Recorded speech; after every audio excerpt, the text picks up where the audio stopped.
எப்ப பார்த்தாலும் பொண்டாட்டி கூட தான் பேச்சு. ஏப்பா சின்ன பொண்ணு புருஷன்? ஏமா? ஏப்பா பேரை சொல்லி கூப்பிட்டா திரும்பவா போற? சின்ன பொண்ணு புருஷன் சொல்லி கூப்பிட்டா தான் திரும்புவேன். உன் பேரையும் புஷ்பா புருஷன் மாதிரி சின்ன பொண்ணு புருஷன் பேசாம மாத்திர வேண்டியது. போய் 1 கிலோ கறி எடுத்துட்டு வாப்பா. அடியே சின்ன பொண்ணு, உனக்கு இன்னைக்கு இருக்குடி ஆப்பு. வேலையை கொடுத்தே உன் பெண்டை கலட்டுறேன் பாரு. என் பிள்ளையவா மைக்கி வச்சிருக்க? என் தாய் கிழவி, உன் பிளான் எனக்கு தெரியாதுன்னு நினைக்கிறியா? இன்னைக்கு பாரு, உன் கண்ணிலேயே உன் விரல விட்டு ஆட்டு. சின்ன பொண்ணு, இந்தா 1 கிலோ கறி வாங்கிட்டு வந்தேன். இன்னைக்கு மாமாவுக்கு பிடிச்ச மாதிரி சமைச்சா அசத்து போ.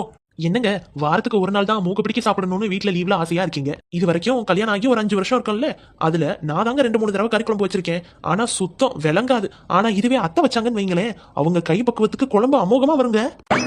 அதே மசாலா தான் போடுறேன், அதே குழம்பு தான் வைக்கிறேன். ஆனா எனக்கு மட்டும் ஏன் தான் அந்த கைப்பக்குவம் வரலன்னு இப்போ வரைக்கும் எனக்கு தெரியலங்க. நம்ம அத்தையோட கைப்பக்குவம் இந்த உலகத்துல யாருக்குமே இல்லங்க. ஐயோ, அத்தை வந்துட்டாங்க, கொடுங்க நானே போய் சமைக்கிறேன். எம்மாடி மருமோளே, நீ ஒன்னும் சமைக்க வேண்டாமா, கூட நானே சமைச்சு தாரேன். நான் பண்றேன் டேய். இல்லம்மா, இவனோட வந்து பேசிட்டு 5 நிமிஷத்துல குழம்பு வச்சிடுறேன்.